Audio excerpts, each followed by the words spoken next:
Hello everyone, this is Abhishek Saraf. I'm currently doing my training as an IAS officer of 2020 batch, and in the last video we met, I took you to the tour of the academy.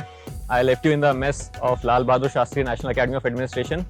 इस video में let us step out of the academy and let me tell you about my experiences of what is colloquially called Bharat Darshan and what is formally called the winter study tour of IAS batch. So let's begin.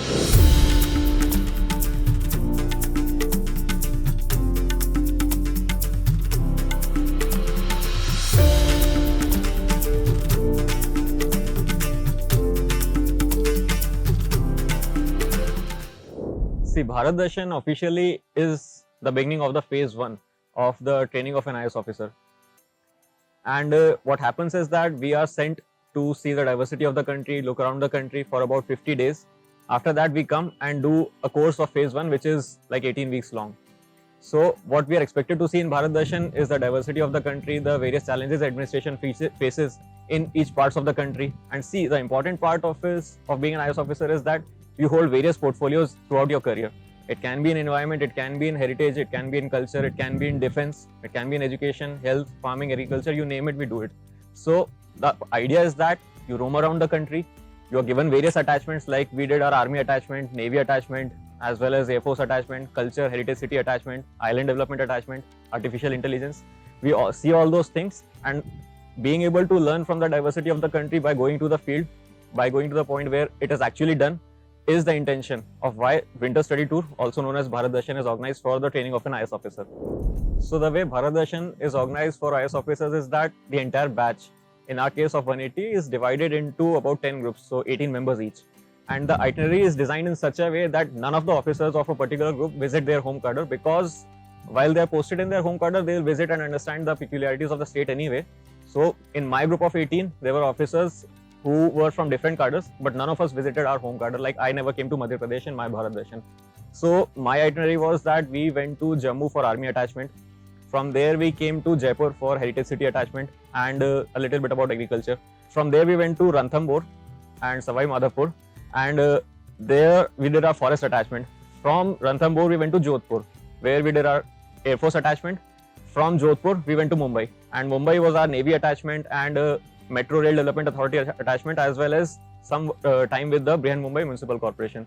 From there we went to Andaman, where we completed our island attachment, and from Andaman we were supposed to move to Hyderabad, where we were given some briefing about counterinsurgency, artificial intelligence. We visited the Center for Molecular Biology.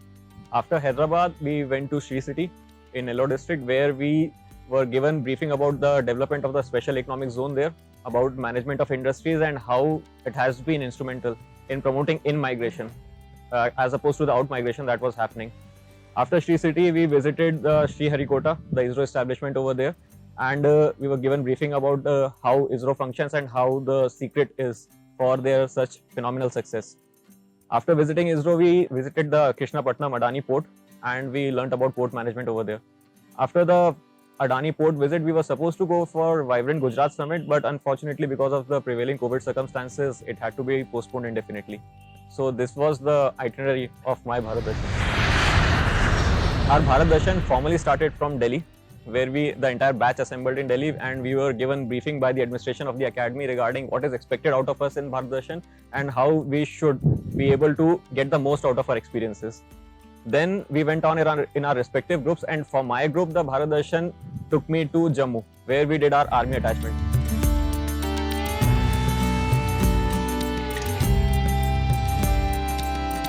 So the army attachment is all about understanding the peculiarities in which the army has been serving the country, the challenges that they face in forward locations, their equipment, their lifestyle, their values, as well as their strategies to be able to do the most in the least, to be able to secure our country with the least resources that are required.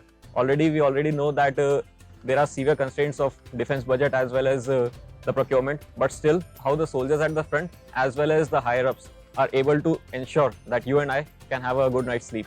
So most moving experience in the army attachment was that not only the equipment and the preparedness and the difficulties they go through braving the cold, like I was at a peak where it used to go below sub-zero.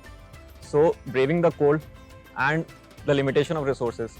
The moving thing was that they were cut off from their family. So they used to be at that post without communication for months on end. They could not know what was happening with their family and the challenges that the families were facing. They all had to face them themselves. Still, how a soldier is able to maintain his or her mental peace and ensure that they provide not only safety to their peers but also us. That is something that we can learn from. Another thing is that their values regarding fraternity, secularism, these are the two most valued traits of a soldier in the army, and that is what we could see over there. Another experience that I had was one of an ambush. So how they counter infiltration, I had a first-hand experience of that. I was given briefing and then we went to the field as well. After that, we saw their equipment and we stayed with them at their forward post for 2 days. Another fun experience for me was the firing that we were given an opportunity for.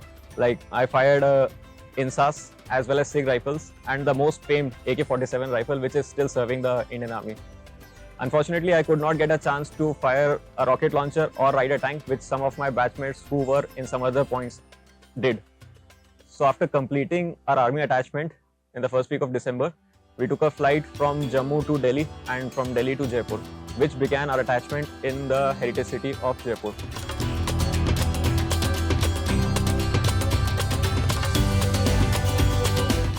So the attachment, as I just mentioned, in Jaipur was about understanding the management of a heritage city, the evolution of the city, visiting monuments and palaces like the Amer Palace, the City Palace, as well as Hawa Mahal.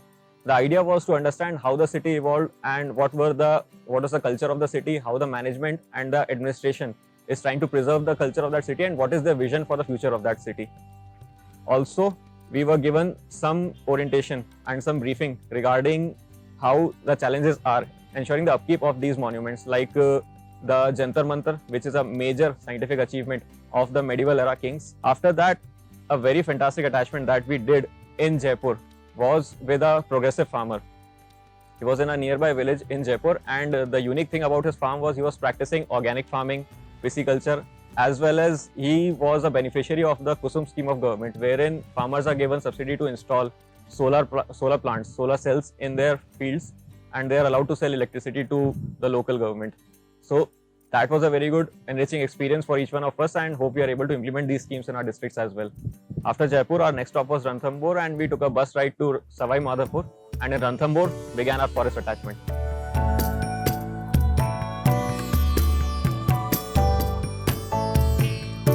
So the attachment in Ranthambore was about understanding the management and administration of the forest. We had a briefing by the DFO sir, who explained us how the core and the buffer area is patrolled, how it is monitored, how the conservation of tigers is done, as well as the anti-poaching practices and the counting practices that they are undertaking. Another thing is that they are planning for the relocation of tigers and how they have been able to increase the population of the tigers in the forest reserve. An experience that I would like to share with you is that even though we took the pains to do 2 safaris and went for a safari in the morning at 6 AM, we could not spot a tiger, which is quite odd for someone visiting Ranthambore, but then this is how it went for me. So another thing I would like to share with you regarding Ranthambore is that we visited a local shop where a self-help group led by women was manufacturing handicraft products and as well as managing the shop. So that was a good experience, and I was able to buy something for my family from there. So after Ranthambore, our next stop was the yellow city of Jaisalmer. So for that, we took a bus ride from Ranthambore Savai Madhopur to Jaipur, from where we took a flight to Jaisalmer.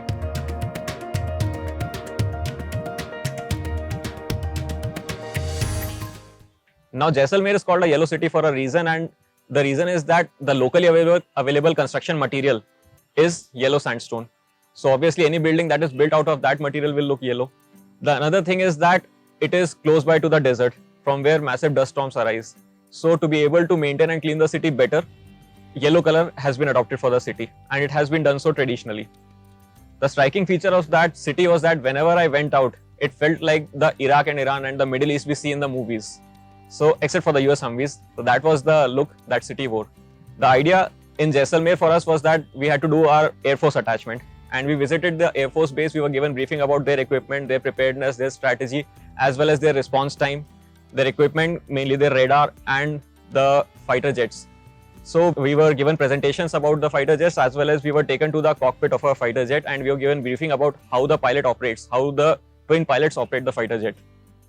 Another thing that we visited in Jaisalmer was the Jaisalmer fort, and the most unique feature of the Jaisalmer fort is that within the territory of the fort, there are residents who are residents of the city, and it is even a municipal ward. Within the fort, we also saw exquisite sculpting work and the lifestyle of the erstwhile kings. Another unique feature about our visit to Jaisalmer and the attachments there was the visit to wind power plant and the solar power plant. We were not only briefed about the technical aspects of those, but also about the administrative aspects of those. See what it takes to generate energy from the wind as well as the sunshine over there, which are available in plenty. We were told about the agreements they had with the local distribution companies, their own finances, their own economics, as well as the technical difficulties they face in generating the power. Wherever you go in Jaisalmer, you are able to see the windmills in the horizon. So that is a unique feature of the city as well. Another part of the Jaisalmer tour was the visit to the some sand dunes as well as visit to the BSF post. There we were given briefing regarding how BSF is able to brave the harsh terrain of the desert and secure our borders with Pakistan. Their equipment, their challenges, as well as their communication strategy from the forward post as well as the backward headquarters. We visited the Morar sand dunes as well as part of the attachment, which is a pristine sand dune, and that is under the administration of the BSF. We understood the hierarchy of the BSF, and with that ended our attachment in Jaisalmer. The next stop from the yellow city of Jaisalmer was the commercial capital of India, Mumbai.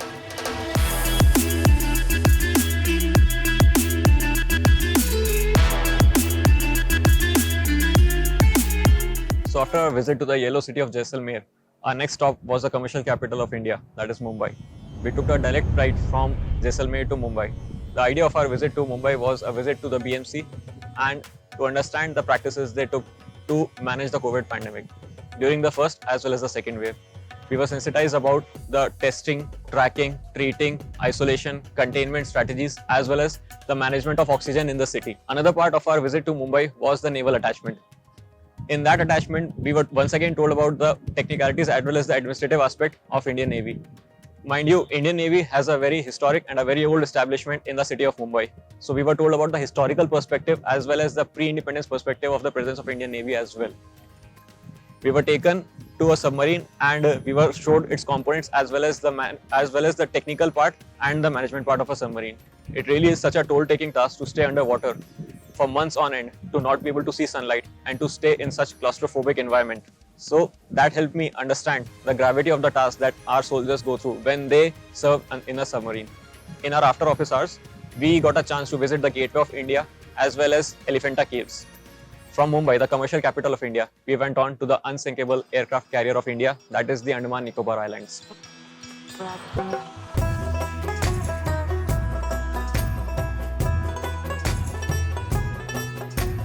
So from the commercial capital of India, that is Mumbai, we went to what we call the unsinkable aircraft carrier, that is the Andaman Nicobar Islands. And the first thing that I noticed when I landed in Port Blair is that even though it is smaller than the regular cities in India, it is very well administered, very clean, very tourist friendly. So that was my first experience in Port Blair. The second thing that I did in Port Blair was to visit the cellular jail, that is regularly called the Kala Pani jail. I also attended the light show in the Kala Pani jail, where we got reconnected and we got sensitized about the sacrifices that our forefathers and the freedom fighters of national movement made to earn this independence that we have. We learnt about the atrocities that were done to them, and I also had the opportunity to visit the cell in which Veer Savarkar was incarcerated for many, many years. To remember their sacrifice and so that it serves as an inspiration for all of us, the cellular jail, formerly called as Kala Pani, has been declared as a national monument. The third thing in Andaman Nicobar was a visit to Havelock Island at the Radhanagar beach. It was a very pristine beach and a very enlightening and a very joyous experience for all of us to be able to visit that beach. It is one of the cleanest beaches in the country. We also had a chance to understand about island administration as well as how the ecology as well as the ecosystem are maintained intact and how they enable us to support tourism as well. In Andaman, we also had the opportunity to visit and see how Jarwa tribe lives. In the era of artificial intelligence as well as robotics and cyborgs and whatnot, the primitive lifestyle that we sometimes imagine for the tribals is very much intact. And administration has adopted a conscious hands-off and eyes-on approach to ensure that their lifestyle is not disturbed, yet they are not affected by our practices as well. Another thing and another very unique experience that I had in Andaman Nicobar was my interaction with SDM Port Blair sir, Shri Dilkhush Meena sir of 2019 batch. See, a regular SDM in any part of the country has many challenges like law and order and developmental work as well as revenue work. But the unique thing about the post of SDM Port Blair is that they get to work on a much larger scale, as well as they get many diverse experience in their portfolio like visit of dignitaries and coastal regulation zone work, as well as shipping tourism work, which is generally not available on that scale to a regular SDM in the country. That was an enlightening and a unique experience. After our visit to the unsinkable aircraft carrier, the next thing that we did was to head to Hyderabad through a connecting flight to Chennai.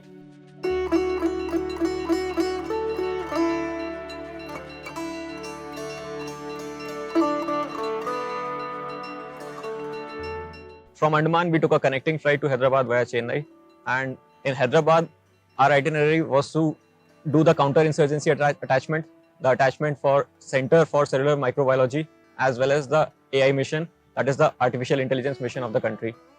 In the counter-insurgency attachment, the probationers were sensitized about the practice and the tactics adopted by the counter-insurgency force, that is the Greyhounds, in Telangana and Andhra Pradesh. The tactics, the guerrilla warfare, their equipment, as well as their mapping, as well as patrolling strategies of the domain. We also got an opportunity to have a look at their equipment, like the machine guns and the weaponry that they have to surveil the area as well as to protect the area. In AI mission, the probationer was sensitized about how India is trying to leverage the latest technology of artificial intelligence for the development of the country following the recommendations of the Niti Aayog report. Center for Cellular Microbiology sensitized the probationers regarding the latest developments in the field of microbiology and the existing research in the country. So that was about the official attachments in Hyderabad. Since that was the time of the new year and the weekend, we also got an opportunity to go around the city and sightsee. So we got the opportunity to visit the acoustic fort of Golconda, which is known for its special features regarding how the sound of a clap can be heard until a very further distance because of the echoes and the special design of the fort. We got a chance to see the Salar Jung Museum and the artifacts collected by Salar Jung III by his tours all over the world. That was it about the Hyderabad attachment, and from Hyderabad we moved to Nellore to understand the management of the Special Economic Zone Sri City.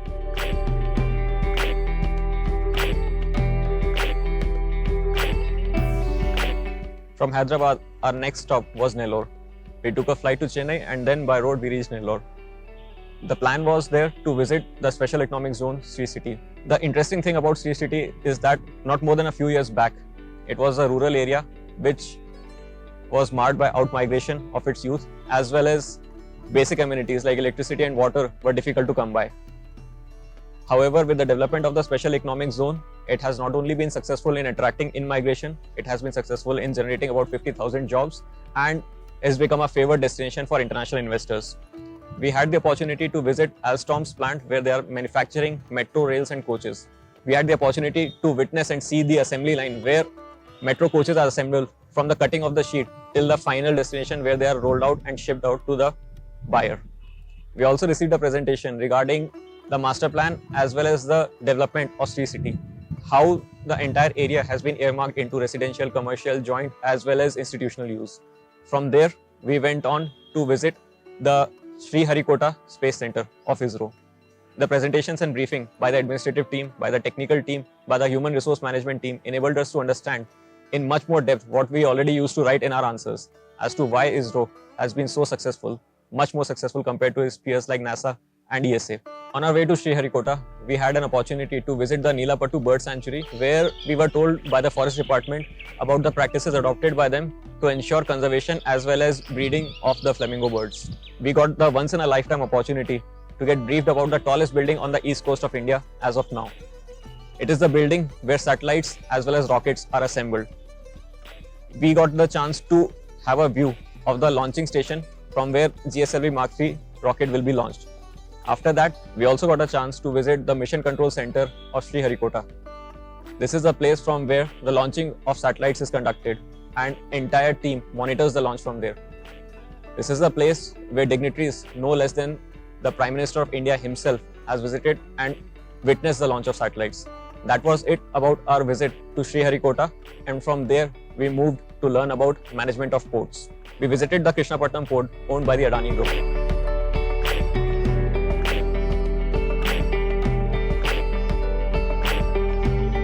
there we went through the port infrastructure and understood how the port has been developed, how backwaters have been developed so that still waters are available for the ships to dock.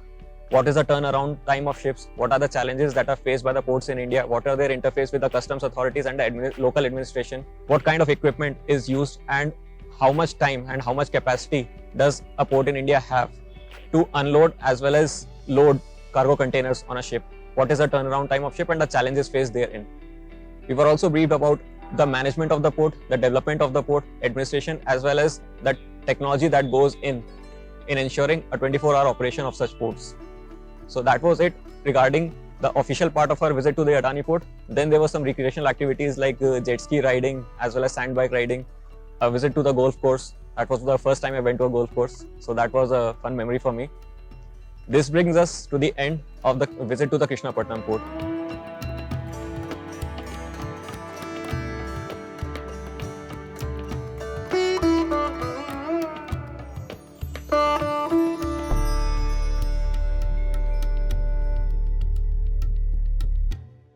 I guess out of the many experiences and memories that I got to have, I think the most profound experience would be with the army, to understand and appreciate what difficulties they go through, what isolation, what mental strain, what mental health issue, as well as what challenges they go through. Just to give you an example, I was taken to a room where the machine gun was planted. Because of the dampness, I could feel itching in my throat within just 2 minutes. However, I was told that when ceasefire violations were happening, sometimes the operator of the machine gun would have to be holed up in that room for hours and even days. So appreciating the kind of sacrifices and the kind of challenges that they go through in a terrain that is not hospitable, in conditions that are not fit for human survival, that is one of the most profound experiences I had during Bharat Darshan. I guess second thing that I would like to share with you is the disparity that we have in our country. For instance, in Mumbai, we were staying in a 4-star hotel in Kolava, but within 100 meters from that 4-star hotel was a slum. So where I'm from, I've never seen this kind of disparity and this kind of variation within such a short distance. Of course, I know of the existence of slums, but within such vicinity for 4-star hotel, if you see that, you get to appreciate the kind of disparity we have in our country and the kind of expectation that has been laden on our shoulders to end this kind of disparity. Another thing I mentioned about the Jarwa tribe in Andaman Nicobar, just to appreciate the fact that in this era of technology, in this era of advancement and in this era of consumerism, these people are living with their primitive cultures and technologies. Some of us tend to believe that they are tribal, they are rural, they are not advanced, they are primitive, and some of us tend to use derogatory terms for them. However, to appreciate the fact that they have lived this way for centuries and they have survived this way for centuries and they have lived this way peacefully with nature for centuries has a lesson for all of us. So I think these three experiences with the army in Jammu and in Mumbai as well as Andaman Nicobar, these are most profound memories that I have of Bharat Darshan. When I hear this word Bharat Darshan, few things come to my mind. The first thing is that we have all written essays about unity and diversity and how India is a country of continental size and we are actually many nations within one country.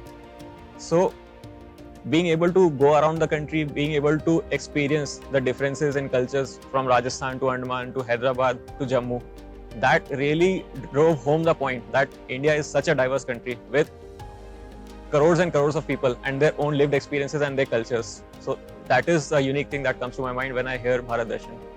We write this exam, we clear this exam through years of hard work and everything is fair enough, but now a lot is riding on our shoulders. And when we visit this country, when we go to the people, when we interact with people in the farm, when we interact with people in the sand dunes and interact with people in the islands, we come to this realization that a huge responsibility has been laid on our shoulders. A third thing is that it is a slightly bit of a maturing experience in the sense that you travel in a group of 18. So you witness group dynamics, you witness clashes and you witness differences between people. You witness differences in lifestyle as well as differences in approach, differences in priorities. But still you manage to move together as a group, you manage to learn together as a group. And that I think is one of the intended experiences and intended outcomes of Bharat Darshan, being able to work together as a group. So this was my experience of Bharat Darshan. I've tried to keep it very short and very macro scale because I know one day you will go for your own Bharat Darshan. And with this, I would like to leave you with a message that remember, Small efforts every day produce big result one day. Make every day count and see you at LBSNAA soon.